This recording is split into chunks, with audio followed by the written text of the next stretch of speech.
पालघर जिल्ह्यातील कासागावच्या हद्दीत 13 वर्षीय अल्पवयीन मुलीवर अत्याचाराची घटना घडली। या घटनेचा प्रत्यक्ष आढावा घेण्याकरिता विधान परिषद उपसभापती व शिवसेना नेत्या डॉक्टर नीलम गोरे यांनी आज बुधवार 6 मे रोजी कासा उपजिल्हा रुग्णालयात पीडित व तिच्या कुटुंबियांची भेट घेतली।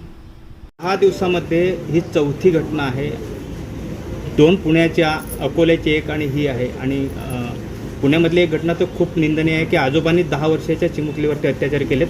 ह्या घटनांमध्ये वाढ होते। नेमकं आपण आज इथे भेट घेतली पीडितांची, काय सांगाल बाबा? मी सगळ्याच घटनांच्या मध्ये जेवढं शक्य होईल तेवढं प्रत्येकाला माहिती घेऊन पोलिसांशी बोलून पुढे न्याय देण्याच्या दृष्टीने पावलं उचलत असते।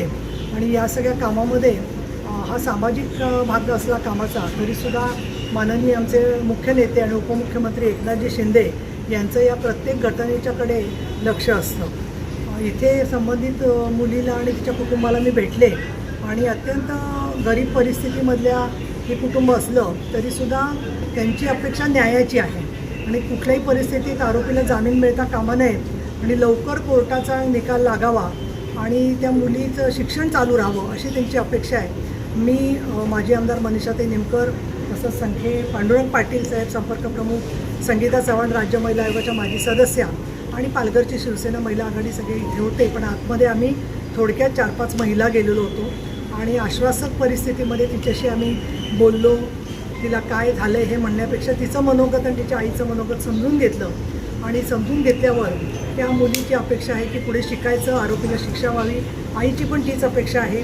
आणि अशा प्रकारचा तो जो मांत्रिक आहे तर तो दबाव जर का आणत असेल तर वेळप्रसंगी अशा लोकांवरती टाडाच्या मार्फत किंवा संघटित गुन्हेगारीच्या मार्फत सुद्धा केस होऊ शकते।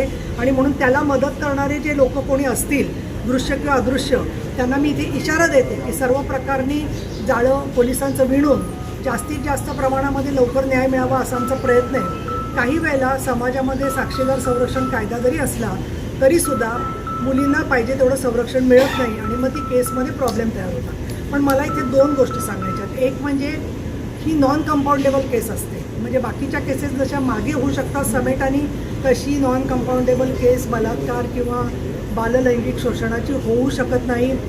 जर का कोणी एखादा व्यक्ती किंवा एखादा अधिकारी किंवा अजून कोणी समाजातला स्वतःला राजकीय म्हणणारा व्यक्ती जर का असा दबाव आणत असेल तर त्यांनासुद्धा तो गुन्हा केला म्हणून शिक्षा होऊ शकते। माननीय न्यायालयाला माझी विनंती आहे की नॉन कंपाऊंडेबल केस असल्यामुळे ही परस्पर मागे घेतली जाऊ शकत नाही केस, ती संपूर्णपणे त्याची तारखा पडून शिक्षासुद्धा जाहीर होऊ शकते। आता तांत्रिकदृष्ट्या DNA टेस्ट, सगळे पुरावे, परिस्थितीजन्य पुरावा हा सगळा लक्षात घेतला तर मला असं वाटतं की 100% दोषसिद्धी म्हणजे कन्व्हिक्शन या केसमध्ये होणार आहे। आणि जे कोणी असे कारणामुळे काही दबाव आणत असतील तर मी आमच्या सगळ्या शिवसेनेच्या पदाधिकाऱ्यांनाही विनंती केलेली आहे की उद्या कोर्टामध्ये ज्या केस चालेल त्यावेळेला त्यांच्याबरोबर कोणी ना कोणी सातत्याने साथीला सहकार्य म्हणून, संरक्षण म्हणून असलं पाहिजे। आणि मला खात्री आहे की आमची जी शिवसेना महिला आघाडी आहे ती आहे, स्वतः पांडुरंग पाटील साहेब आहेत, हे सगळेजणं त्याच्यासाठी म्हणून सज्ज असतील।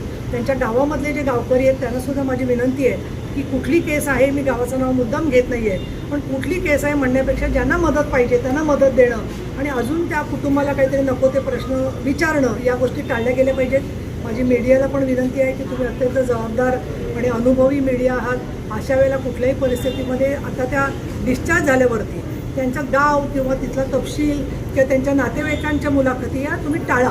कारण राजस्थानमध्ये एका महिलेचा चेहरा जरी ब्लर दाखवला तरी आवाजावरून लोकेशन शोधून तिथे आरोपीने हल्ला केलेला। आणि त्याचबरोबर पॉक्सोची 140 कोर्टं महाराष्ट्रामध्ये असावीत असं केंद्र सरकारचा प्रस्ताव होता। माननीय मुख्यमंत्री देवेंद्र फडणवीस यांनी सातत्याने त्याचा पाठपुरावा केला असला तरी फक्त 38 कोर्टं झालेली आहेत। या पार्श्वभूमीवरती ती कोर्टं व्हावीत। आणि आज विशेष म्हणजे मी माननीय शिंदे साहेबांना सकाळी कळवलं होतं की मी इथे पालघरला येणार आहे, अशी अशी केस झालेली आहे। त्यावेळेला मी त्यांना फोन केला, त्यांना ही केस आता आतमध्ये सांगितली आणि माननीय शिंदे साहेबांनी त्या मुलीची आई, संबंधित मुलगी आणि तिची बहीण यांच्याशी अतिशय हृदय आणि अतिशय अंतःकरणपूर्वक संवाद साधलेला आहे। त्यांनी त्यांना धीर दिलेला आहे की मी SP ऑलरेडी बोललेलो आहे, लवकरात लवकर केस उभी राहून शिक्षा आरोपीला होईल याच्यासाठी आम्ही सगळे बरोबर आहोत। आणि त्याचबरोबर इथले शिवसेनेचे जे पदाधिकारी आहेत, संखे आणि सर्वजण, त्या सगळ्यांना पण मी याच्यामध्ये पाठपुरावा करायला सांगतो। आणि नीलमताई, तुम्ही पण जे काही शक्य आहे ते जरूर करताच आहात। आणि अशा प्रकारच्या ज्या ज्या घटना घडत आहेत त्या प्रत्येक केसकडे आमचं लक्ष आहे। पुण्याची जी घटना झालेली आहे त्याच्याबद्दल पोलिसांशी मी डिटेल बोललेली आहे आणि त्याच्यामध्ये त्या आरोपीला कुठल्याही परिस्थितीत जामीन मिळणार नाही अशी खात्री पोलिसांना आहे. पण त्याचबरोबर ज्या महिलेनी ही गोष्ट निदर्शनाला आणली तिची माहिती, तिचे बाईट, तिची ओळख जाहीर करून अजून त्या वस्ती पातळीवरती एक गोंधळाचं वातावरण होऊ नये या दृष्टीने लोक तिथली जागृत होती, सक्षम होती. काहीतरी घरामध्ये प्रकार चालला आहे कळल्याबरोबर दार उघडून ते सगळे आत गेले, त्यामुळे त्या मुलीचा जीव वाचलेला आहे. तर माझं म्हणणं, हा प्रश्न तुम्ही आम्हाला जो विचारताय तर त्याच्यामध्ये एक मला दिसते की एक लिंगपिसाट प्रवृत्ती संपूर्ण राज्यामध्ये गोंधळ घालते आहे आणि अशा पद्धतीच्या वासनांध गोष्टींना खतपाणी घालणारा सोशल मीडिया आणि त्या पद्धतीचे जोक आणि त्यांना संरक्षण देऊन प्रतिष्ठा देणारे लोक जोपर्यंत वाढत आहेत तोपर्यंत फक्त जे पीडित आहेत त्यांनाच हा प्रश्न येऊन विचारणं योग्य नाही आहे. आणि म्हणून मला असं वाटतं की आज आम्ही जे आलेलो आहे त्याच्यामध्ये आम्ही डॉक्टरशी बोललेलो आहे, त्याच्यानंतर त्यांना मनोधैर्य योजनेचा प्रस्ताव लवकर जावा या दृष्टीने आम्ही पावलं उचलली आहेत. आणि आता याच्या पुढे काही जे लोक येतील तो शक्ती कायदा आणा असं म्हणतात, तर मी नम्रतेने सांगू इच्छिते की भारतीय न्याय संहितेमध्ये शक्ती कायद्यामधल्या सगळ्या तरतुदी समावेश